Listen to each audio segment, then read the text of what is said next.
Why decluttering feels so emotional. I remember standing at my grandparents' farm auction, watching pieces of a lifetime scatter into other people's hands. Chairs, tools, dishes, furniture, boxes of things that had lived quietly in barns and cupboards for decades.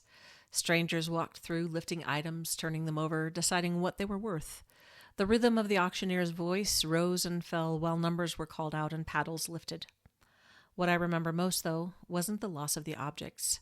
It was the sudden realization that the stories attached to them felt like they might disappear too. I wasn't worried about who bought the kitchen table. I was worried about who would remember the meals shared there. I wasn't thinking about the worn tractor seat. I was thinking about the long days that seat held. Each item felt like it carried a memory, and as it left, it felt like something tender might leave with it. More recently, I felt the same tenderness in a very different place, my own garage. I was sorting through boxes of artwork my children had made when they were small. Construction paper drawings, uneven paint projects, handprints turned into animals, clay creations shaped by tiny fingers. I knew logically that I couldn't keep everything, and as I sorted, I found myself weeping. At one point, I held a small clay palm tree that had been carefully formed years ago. As I turned it in my hands and prepared to let it go, tears slipped down my face. A friend who was helping me clean paused beside me and said gently, "I get it. This was a chapter of your identity. This was a part of the work that made you who you are, your kids who they are. It's okay to feel that." Something in me softened when he said that. The grief wasn't about the clay. It was about honoring a season of mothering that had shaped me deeply. Letting go of those boxes didn't mean those years mattered less. It meant those memories had already taken root somewhere far more permanent than a storage bin. That moment reminded me again that decluttering is rarely about things. It's about meaning. It's about memory. It's about identity. And sometimes it's about grief. Why letting go can feel so complicated. Decluttering is often framed as a practical task, a cleaning project, a fresh start, a way to reduce overwhelm or create space. And while all of that can be true, it often misses the deeper emotional reality of what's happening when we sort through our belongings. Objects hold stories in ways we don't always realize until we're asked to decide whether they stay or go. A sweater might carry the comfort of someone who is no longer here. A stack of papers might represent years of effort, dreams, or a season of life that shaped you. Even things that no longer serve a daily purpose can feel like proof that something mattered. When we face those objects, we're often not asking, "Do I need this?" Instead, we're quietly asking, "Am I allowed to let this part of my life change?" That question can stir guilt, tenderness, and sometimes fear. Letting go can feel like betrayal, like forgetting, or like losing a chapter before we're ready. Holding on can feel safer, even when it creates physical or emotional clutter. There is rarely a purely logical answer to that tension.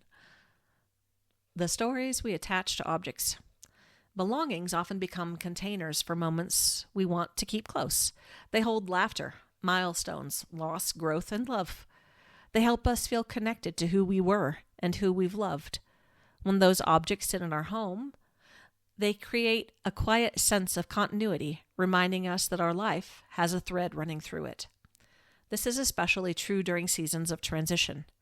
Caregiving, divorce, children growing up, business changes, loss, moves, and aging parents often bring a natural urge to sort, release, or reorganize. Sometimes we think we're simply cleaning or downsizing, but often we're processing change through our environment. We are deciding what parts of our story we are carrying forward, and that can feel deeply emotional, even when we don't expect it to. Listening to what an item represents. When people feel stuck while decluttering, it's rarely because they don't know how to organize. It's usually because something inside them feels conflicted. One quiet way to move through that conflict is to pause and listen to what the object represents, rather than rushing to decide what to do with it. Sometimes an item holds gratitude. Sometimes it holds unfinished grief. Sometimes it holds pressure to remember, or guilt about moving on. When we listen for that meaning, decisions tend to soften. The object becomes less about the thing itself and more about acknowledging the experience connected to it. And sometimes recognizing the story allows a person to release the object while still honoring what it held. Other times, it allows permission to keep it, not from fear, but from love. Both are valid. When holding on feels safer. There are seasons of life when letting go feels impossible, and that doesn't mean someone is doing it wrong. Our nervous system is designed to seek safety, and familiarity often feels like safety. When life is changing quickly or grief feels fresh, belongings can become anchors that help us feel steady. It can be tempting to judge ourselves during these moments, to think we should be able to simplify faster or release more easily, but emotional readiness rarely follows a timeline. Sometimes keeping something a little longer is part of how we process what it meant. Decluttering doesn't have to be rushed to be meaningful. When letting go creates space.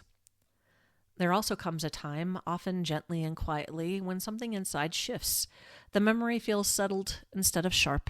The meaning feels integrated instead of fragile. The object no longer feels like the only place that story lives. When that happens, letting go can feel surprisingly peaceful.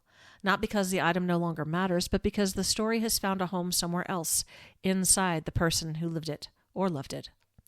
People sometimes describe feeling lighter in ways they didn't expect, not because they removed possessions, but because they acknowledged what those possessions carried.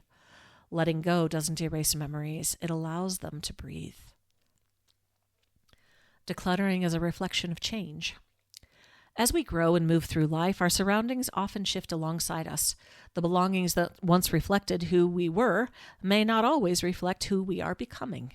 That doesn't mean the past was less important, it simply means life continues to unfold. Decluttering can quietly mirror that evolution. It can become a way of noticing who we are now, what we need, and what feels supportive in this season. Sometimes the question becomes less about whether an item deserves space in our home and more about whether it still supports the life we are living now. That is not rejection of the past. It is recognition of growth. You don't have to decide alone.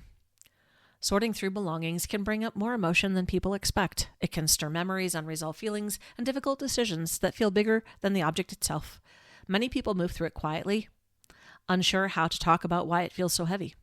Sometimes what helps most is having space to speak those stories out loud, not to justify what stays or goes, but to acknowledge what mattered and why it mattered. At Hold, that kind of space exists without pressure, judgment, or advice, just a place to talk through what you're holding, physically, emotionally, or somewhere in between. Because decluttering isn't really about getting rid of things. It's about understanding what they carried and deciding gently and honestly what you want to carry forward now. If you're moving through a season of change and want space to sort through what it means, you're welcome to book a confidential listening appointment. Sometimes being heard is what allows clarity to unfold naturally.